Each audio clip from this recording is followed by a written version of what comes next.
بسم اللہ الرحمن الرحیم۔ میری نند کالی تھی، اس لیے اس کا رشتہ نہیں آتا تھا۔ اور پھر نند نے ایک بابا کے پاس جانا شروع کر دیا اور وہاں سے واپس آتے ہی وہ اگربتیاں جلا کر بیٹھ جاتی جس کی خوشبو پورے محلے میں جاتی۔ صبح ہوتے ہی ان اگربتیوں کی راکھ کو وہ صحن میں دفنا دیتی۔ اب اس کے بہت سارے رشتے آتے تھے لیکن وہ سب کو انکار کر دیتی۔ میں نے سوچا کہ میں بھی وہ راکھ اپنی بہن کو دوں تاکہ اس کی بھی شادی ہو جائے۔ ایک دن میں نے وہ راکھ چوری کر کے اپنی بہن کو دے دی اور پھر ابھی کچھ ہی دیر ہوئی تھی کہ میری عمر 24 سال ہے اور میرا نام رابعہ ہے۔ ہم لوگ 3 بہنیں ہیں اور ہمارا تعلق ایک لوئر مڈل کلاس گھرانے سے ہے۔ ہم بہنیں اوسط درجے کی شکل و صورت کی تھیں۔ رنگ بہت گورا تو نہیں مگر صاف تھا۔ ہمارے ہاں ویسے بھی خوبصورتی کم ہی دیکھنے میں آتی تھی۔ اکثر گھرانوں میں لڑکیاں صرف اسی وجہ سے شادی اور رشتوں کے انتظار میں بیٹھی رہتی کہ رنگ کالا ہے، باقی صاف رنگ کی یا گندمی رنگ کی بھی بیاہ ہی جاتی تھی۔ ہماری اماں کا رنگ بھی گندمی تھا۔ جب ہم بہنیں پیدا ہوئیں تو اماں کو شروع سے ہی یہ خدشہ تھا کہ ہمارے رنگ سانولے نہ رہ جائے، اسی لیے وہ بڑے جتن کر کر کے اپٹن بناتی۔ کبھی کینو کے چھلکے پیس کر ہمیں ملتی، کبھی ہلدی اور دودھ میں چاول باریک باریک پیس کر لیپ جیسا اپٹن بنا کر ہماری رگڑائی کرتی۔ اب یہ ان سب ٹوٹکوں کا کمال تھا یا ویسے ہی، مگر ہم بہنوں کے رنگ اچھے خاصے نکھرے ہوئے تھے، سوائے چھوٹی بہن کے جو اماں کی ان تمام کوششوں کے باوجود سانولی رہ گئی تھی۔ جب ہم بڑی ہوئیں تو اماں اسے دیکھ دیکھ کر سرد آہیں بھرتی تھی۔ تب بھی ہم یہ بات پوری طرح سمجھ نہ پاتے تھے، مگر جب ہم دونوں بہنوں کے لیے رشتے آنے شروع ہوئے تو ہم نے آنے والی عورتوں کے عجیب و غریب کمنٹ سنے، تب جا کر ہمیں اماں کی فکر کا اندازہ ہوا۔ اماں کا تجربہ ہی تھا جس نے ہمارے بچپن سے ہی اس بارے میں انہیں خبردار کر دیا تھا۔ ہم دونوں بہنوں کی صاف رنگت کی وجہ سے ہمارے رشتے تو جلد ہی ہو گئے، باقی ناک نقشہ تو اماں بدل نہیں سکتی تھی نا، مگر گورے رنگ کا زمانہ کبھی ہوگا نہ پرانا، اس کے مصداق ہم ٹھکانے لگ گئے۔ شادی کے وقت میری عمر 20 سال تھی اور میری بڑی بہن 22 کی تھی۔ ہماری چھوٹی بہن بھی مجھ سے 2 سال ہی چھوٹی تھی۔ میں جب بیاہ کر سسرال گئی تو میرے سسرال میں ساس سسر کے علاوہ میرے شوہر کی ایک بہن بھی تھی جو کنواری تھی۔ مجھ میں اور شوہر میں کافی محبت تھی۔ یہ لوگ بھی ہماری ہی طرح کے تھے۔ ضروریات زندگی مشکل سے پوری کرنے والے میرے شوہر کی تنخواہ بھی بس محدود ہی تھی، مگر وہ جب بھی تنخواہ لاتے اس میں سے ایک بڑی رقم اپنی چھوٹی بہن کو تھما دیتے۔ مجھے یہ بات ایک آنکھ نہ بھاتی اور میرا اس بات پر شوہر سے جھگڑا بھی ہو جاتا۔ میری اپنی اتنی ضروریات ہیں جو پوری نہیں ہوتی اور آپ ہیں کہ تنخواہ کا ایک بڑا حصہ اپنی بہن کو دے دیتے ہیں۔ مگر میرے شوہر پر اس بات کا کوئی اثر نہیں ہوتا تھا۔ وہ اسی طرح بہن کو پیسے دے دیتے تھے۔ وہ یہی کہتے کہ ارے یہ گھر تو تمہارا ہے، وہ تو اس گھر میں مہمان ہے، اس کی شادی ہوگی تو دوسرے گھر چلی جائے گی۔ مگر میری شادی کو بھی اب 4 سال ہونے کو تھے اور وہ ابھی تک اسی گھر میں بیٹھی تھی۔ اس دوران میرا ایک بچہ بھی ہو گیا۔ تنخواہ تو اب پہلے سے بھی کم پڑنے لگی تھی، مگر نہ تو میری نند کی شادی ہوئی اور نہ ہی میرے شوہر نے اسے رقم دینا ختم کیا۔ اب انہوں نے خرچ پورا کرنے کے لیے پارٹ ٹائم ایک اور نوکری بھی کر لی تھی، جو تھوڑا بہت وہ ہمارے ساتھ گزار لیتے تھے وقت، وہ بھی اب دوسری نوکری کی نظر ہونے لگ گیا۔ میں تو دن رات دعائیں مانگتی تھی کہ میری نند کی شادی ہو جائے اور مجھے اس سے چھٹکارا ملے، مگر ابھی تک اس کا کوئی رشتہ ایسا نہ آیا تھا جو اسے پسند کر لے، اور اس کی بڑی وجہ اس کا رنگ تھا۔ میری نند کا رنگ کالا ہی کہلایا جا سکتا تھا۔ وہ بہت زیادہ پکے رنگ کی تھی۔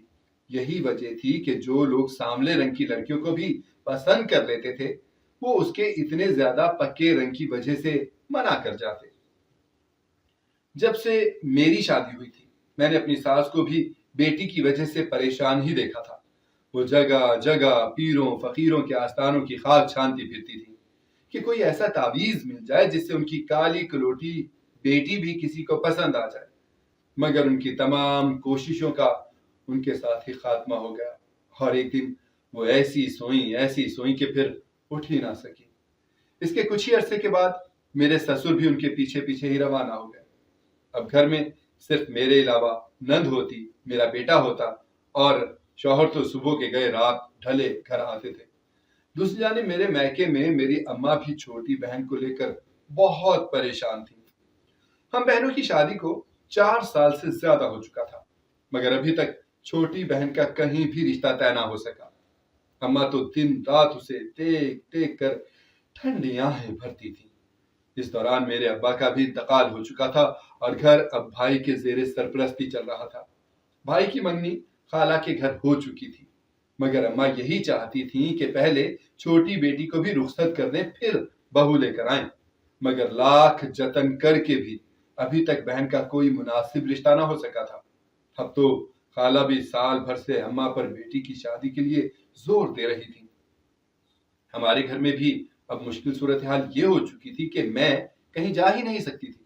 اگر ہم میاں بیوی باہر جانے کا سوچتے تو نند کو گھر میں اکیلا چھوڑنا میرے شوہر کو گوارا نہ تھا۔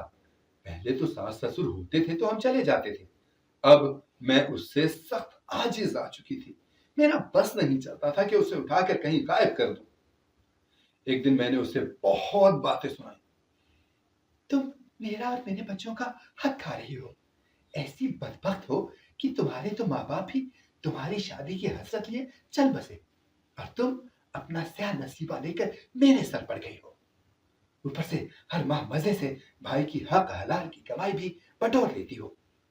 وہ خاموشی سے منہ نیچے کر کے میری بری بھلی سنتی رہی، روتی رہی۔ اس کے چند دن کے بعد جب میرے شوہر نے تنخواہ ملنے پر اسے رقم دی تو اس نے لینے سے منع کر دیا۔ مجھے ڈر لگا کہ اب وہ اپنے بھائی کو میری شکایت ہی نہ لگا دے۔ میں دل ہی دل میں ڈر رہی تھی۔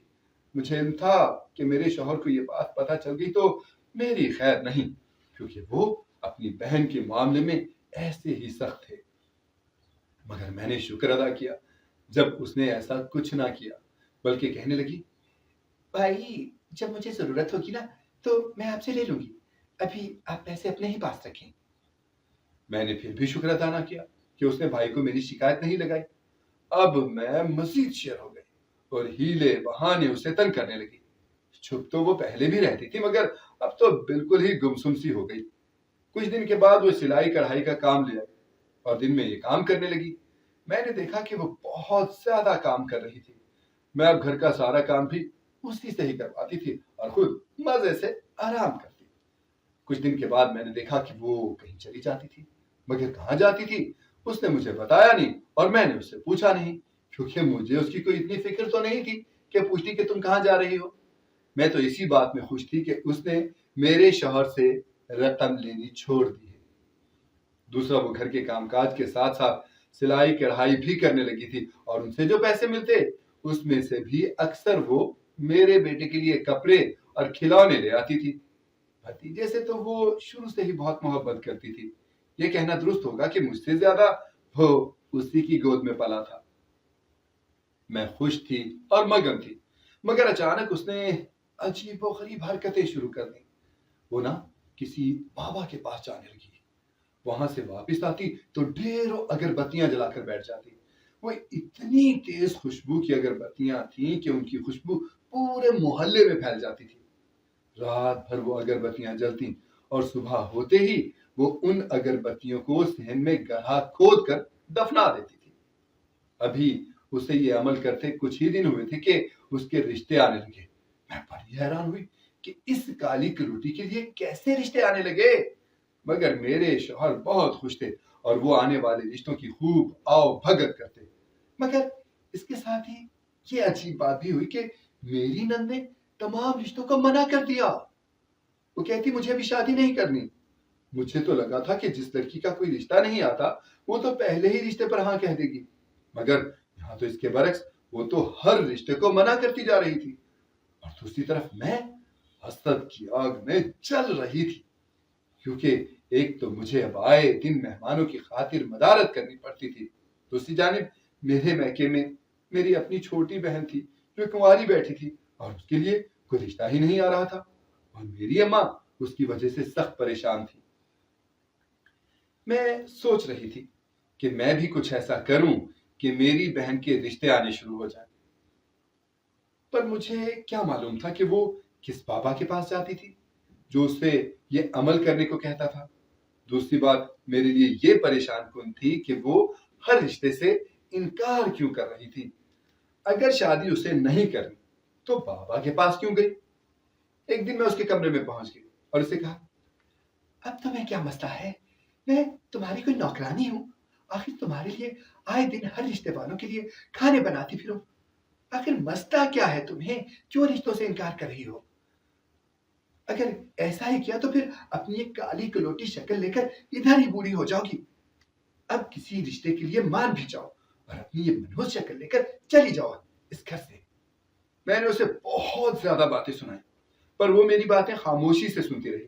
نہ جانے اسے کیا تھا جو وہ میری شکایت بھی اپنے بھائی سے نہیں لگاتی تھی اور میری باتیں بھی خاموشی سے سن لیتی تھی۔ اب وہ اپنے بھائی کے جانے کے بعد نہ جانے کہاں چلی جاتی اور بہت دیر سے گھر آتی۔ ایک دن میں نے اس سے کہا، تم کہاں چلی جاتی ہو؟ میں تمہارے بھائی کو بتا دوں گی۔ اگر میں خاموش ہوں نا تو تمہاری وجہ سے، ورنہ مجھے بتانے میں دیر نہیں لگے گی کہ تم کہیں جاتی ہو اور بہت دیر سے گھر آتی ہو۔ میری بات سن کر وہ ایک دم سے گھبرا گئی اور کہنے لگی، بھابھی پلیز آپ جو کہیں گی نا میں وہ کروں گی، پر آپ نا میرے باہر جانے والی بات بھائی کو مت بتانا۔ وہ مجھے باہر نہیں جانے دیتے، کہتے تھے جو کرنا ہے گھر میں کرو۔ میں نے کہا، کیا مطلب؟ وہ کہنے لگی، کچھ نہیں، بس آپ نا بھائی کو مت بتانا۔ میں اس کے چہرے پر چھائی پریشانی دیکھنے لگی۔ آخر یہ باہر کرنے چاہتی کیا تھی جو یہ اس قدر پریشان ہو گئی ہے؟ میں نے کہا، تو پھر کسی کے ساتھ شادی کر لو۔ وہ کہنے لگی، مجھے نہیں کرنی ہے شادی ابھی۔ میں نے کہا، کیوں نہیں کرنی تمہیں شادی؟ وہ کہنے لگی، آپ کو نا وقت آنے پر سب کچھ پتا چل جائے گا۔ اور پھر وہ میری منتیں کرنے لگی، بھابھی بھائی کو مت بتائیے گا نا۔ میں نے کہا، ٹھیک ہے نہیں بتاؤں گی، پر خبردار اگر تم نے کبھی بھول کر بھی اپنے بھائی کو میری شکایت لگائی۔ وہ کہنے لگی، میں نے پہلے کبھی آپ کی شکایت کی ہے جو میں اب کروں گی؟ آپ مجھ پر بھروسہ رکھیں بھابھی، میں کبھی بھی بھائی سے آپ کی شکایت نہیں لگاؤں گی۔ میری وجہ سے کبھی آپ لوگوں کا گھر خراب نہیں ہوگا۔ نہ جانے کیا تھا، مگر آج مجھے اپنی نند اچھی لگی تھی، پر ایک بات پر غصہ بھی آ رہا تھا کہ وہ آخر مجھے بتا کیوں نہیں رہی کہ وہ کدھر جاتی ہے۔ وہ پھر سے کہنے لگی، بھابھی مجھ پر شک مت کرنا، کیونکہ وقت آنے پر نا آپ کو پتا چل جائے گا۔ میں نے کہا، چلو ٹھیک ہے، ویسے ایسا بھی کیا کرتی ہو جو تمہارا بھائی تمہیں ڈانٹے گا؟ ویسے تو وہ تم سے بہت محبت کرتا ہے۔ تو وہ کہنے لگی، بھابھی اگر بھائی کو آپ بتائیں گے نا تو گھر آپ کا ہی خراب ہونا ہے۔ اس وجہ سے میں نہیں چاہتی کہ میری وجہ سے آپ کا گھر خراب ہو۔ اس کی بات نے مجھے تو پریشان کر دیا۔ آخر ایسی بھی کیا بات تھی؟ باہر وہ جاتی تھی، اس کے باہر جانے سے میرا گھر کیوں خراب ہوگا؟ میں تو باہر نہیں جاتی، کبھی اپنے شوہر کو بتائے بھی نہ جانے یہ میری نند بھی کیا چیز تھی۔ میں نے کہا، ٹھیک ہے نہیں بتاؤں گی تمہارے بھائی کو کچھ بھی، تمہیں مجھے جلدی ہی بتانا ہوگا، مگر کہ تم جاتی کدھر ہو؟ وہ کہنے لگی، آپ فکر مت کریں۔ رات کو میں کمرے میں بیٹھی ہوئی تھی، اماں کی کال آئی۔ اماں بہت پریشان لگ رہی تھی، کہہ رہی تھی، ارے بیٹا تمہاری چھوٹی بہن کا کوئی رشتہ نہیں مل رہا، اب میں سوچ رہی ہوں کہ تمہارے بھائی کی شادی تو کر دوں۔ میں نے کہا، اماں آپ بھائی کی شادی کر دیں، جب چھوٹی کا رشتہ آئے گا نا تب کر دیں گے۔ اب میں سوچ رہی تھی کہ میری نند ہی میری بہن کا رشتہ کروانے میں مدد کر سکتی ہے۔ مجھے تو یوں لگ رہا تھا کہ اس کے اتنے رشتے آنے کے پیچھے وہ والی راکھ ہی ہے، وہ جو صحن میں دبا دیتی تھی۔ اب میں نے سوچا کہ اپنی نند کی راکھ چوری کر کے اپنی بہن کو دوں گی، اور اب پہلے بھائی کی شادی ہو جائے، اس کے بعد ہی مجھے کچھ کرنا تھا۔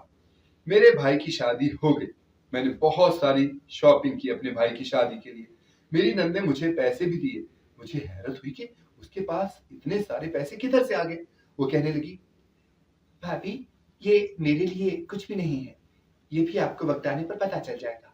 میں سوچنے لگی، نہ جانے وہ وقت کب آئے گا جب مجھے اس سب کے بارے میں پتا چلے گا۔ خیر سے میرے بھائی کی شادی جیسے تیسے گزر گئی، پر جب میری ایک کزن نے میری نند کو دیکھا تو وہ حیران ہو گئی اور کہنے لگی، ارے تم اشنی شہر میں رہتی ہو، تم سے ملنے کا بڑا شوق تھا۔ میں حیران ہوئی، پر میری نند وہاں سے اٹھ کر چلی گئی۔ میں نے اپنی کزن سے پوچھا، تم اسے جانتی ہو؟ وہ کہنے لگی، ارے انہیں کون نہیں جانتا۔ اتنے میں اسے کسی نے بلا لیا اور وہ چلی گئی، پر مجھے کشمکش میں ڈال گئی۔ آخر میری نند کون تھی اور اسے میری کزن کیسے جانتی تھی؟ کچھ تو تھا جو وہ مجھ سے اور اپنے بھائی سے چھپا رہی تھی۔ کافی دن مجھے اسی بات نے پریشان رکھا۔ انہی دنوں میرا شوہر ضد کرنے لگا اور مجھے کہنے لگا، رابعہ تم مناؤ میری بہن کو، نہ جانے وہ اب شادی کیوں نہیں کرنا چاہتی۔ مجھے کہتی ہے کہ ابھی نہیں کرنی شادی، تم ہی بتاؤ میں کیا کروں؟ زبردستی اس کی شادی بھی نہیں کر سکتا۔ میں نے کہا، آپ فکر مت کریں، میں اسے منا لوں گی۔ میری نند ابھی بھی وہ والا عمل کرتی تھی۔ ایک دن میں نے اس کی راکھ اٹھا لی اور اپنی بہن کو دے آئی۔ واپس آئی میں تو کچھ ہی دیر کے بعد مجھے اپنی نند کے کمرے سے آواز آئی، جیسے وہ کسی کے ساتھ غصے میں بات کر رہی ہو۔ میں اس کے کمرے کے پاس گئی، وہ کسی سے واقعی غصے میں بات کر رہی تھی۔ تم لوگ سوئے ہوئے ہو کیا؟ ایسے کیسے ہو سکتا ہے؟ جب ایک بار منع کیا تھا کہ آئندہ ایسی کوئی غلطی نہیں ہونی چاہیے، پھر بھی میری بات سمجھ نہیں آتی تم لوگوں کو؟ نہ جانے وہ کس کے ساتھ اتنی بری طرح بحث کر رہی تھی۔ اس کی ساری باتیں میرے تو سر سے ہی گزر گئیں۔ میں اپنی نند کے پاس گئی اور اس سے پوچھنے لگی، تم یہ کس سے بات کر رہی تھی؟ وہ کہنے لگی، نہیں بھابھی میں کسی سے بھی نہیں۔ میں نے کہا، پھر بھی کس پر اتنا غصہ ہو رہی تھی؟ اس نے موبائل چھپا لیا۔ میں نے اسے مشکوک نگاہوں سے گھورا، پر اس نے مجھے کچھ نہ بتایا۔ میرے ہزار پوچھنے پر بھی میں نے اسے یہ دھمکی بھی دی، میں تمہارے بھائی کو بتا دوں گی۔ پر وہ کہنے لگی، دیکھ لیں گھر آپ کا ہی خراب ہوگا، بے شک بتا دیں۔ میں پھر خاموش ہو گئی۔ وہ یہ بات کہہ کر مجھے پریشان کرتے تھے، نہ جانے میرا گھر اس کی وجہ سے کیوں خراب ہونا تھا۔ میں نے ایسا کچھ کیا بھی نہیں تھا، پھر بھی مجھے ڈر لگتا۔ میں اس سے کہنے لگی، مجھے سیدھی طرح بات بتا دو، میرا گھر کیوں خراب ہوگا؟ اگر میں تمہارے بھائی کو بتاؤں گی تو؟ وہ پھر سے مجھے کہنے لگی، بھابھی وقت آنے پر آپ کو پتا چل جائے گا نا۔ یہ لڑکی مجھے اس وقت تو زہر لگ رہی تھی۔ میرا دل کیا اس کا گلا دبا دوں، جس قدر وہ مجھے ذلیل کر رہی تھی۔ میں نے غصے میں کہا، کیوں ایسے پریشان کرتی ہو مجھے؟ سیدھی بات بتاتی کیوں نہیں؟ وہ مسکرانے لگی اور کہنے لگی، بھابھی اتنا ڈرتی کیوں ہے آپ؟ کون سا آپ نے کچھ کیا ہے؟ پر پھر بھی آپ بہت ڈرتی ہیں، میں جانتی ہوں۔ آپ کو بھائی نے کہا ہوگا کہ آپ مجھے شادی کے لیے منائیں، پر ایک بات یاد رکھیے گا، اب میں اپنی مرضی سے ہی شادی کروں گی، وہ بھی جب میرا دل ہوگا۔ میں نے گہری سانس لی اور اپنے کمرے میں آ گئی۔ اتنے میں میری امی کی کال آئی۔ امی کہنے لگی، تیری چھوٹی بہن نے ایک نئی ضد پکڑ لی ہے بیٹا۔ وہ کہتی ہے کہ اسے نوکری کرنی ہے اور اسے ایک اچھی جگہ نوکری مل رہی ہے۔ میں نے کہا، کیا مطلب ہے اماں، ہمارے خاندان کی لڑکیاں اب نوکری کریں گی؟ میری بات سن کر اماں کہنے لگی، ارے میری بچی میں بھی اسے یہی سمجھانے کی کوشش کر رہی ہوں، پر خود ہی سوچتی ہوں کہ سارا دن فارغ ہوتی ہے، مصروف ہو جائے گی جب تک اس کا کوئی رشتہ نہیں ہو جاتا۔ میں نے کہا، اماں کون پاگل ہے جو اسے نوکری دے رہا ہے؟ اماں کہنے لگی، کوئی اس کی دوست ہے جو اسے نوکری دے رہی ہے بیٹے۔ اماں سے بات کرنے کے بعد میں سوچنے لگی، یہ کیا راکھ کا اثر ہو گیا ہے؟ اس کا رشتہ تو آیا نہیں، پر اس نے نئی ضد پکڑ لی ہے۔ میں نے کہا، چلیں جیسے آپ کو ٹھیک لگتا ہے، میں کیا کہہ سکتی ہوں۔ اماں کہنے لگی، اچھا اب پھر میں اسے اجازت دے ہی دیتی ہوں بیٹے۔ اماں نے اسے اجازت دے دی اور اس کے بارے میں مجھے روزانہ بتاتی بھی۔ ایک بات نے مجھے حیرت میں ڈال دیا کہ بہن بھی اسی وقت جاتی تھی جب میری نند جاتی تھی، اور آتی بھی تبھی تھی جب میری نند آتی تھی۔ یہ کیا ڈرامہ تھا؟ میں نے اماں سے پوچھا، اماں آپ نے وہ جگہ دیکھی ہوئی ہے جہاں چھوٹی کام کرتی ہے؟ اماں کہنے لگی، ارے تمہارے بھائی نے ہی دیکھی ہوئی ہے، اب تو تمہاری بھابھی بھی ضد کرتی ہے، کہتی ہے اتنا اچھا کام ہے، میں نے بھی کرنا ہے۔ تمہارے بھائی کو بھی وہ کام پسند ہے، لوگوں کی مدد ہی تو ہوتی ہے اس کام میں۔ میں نے کہا، اماں کون سا کام ہے اور کیا کام ہے؟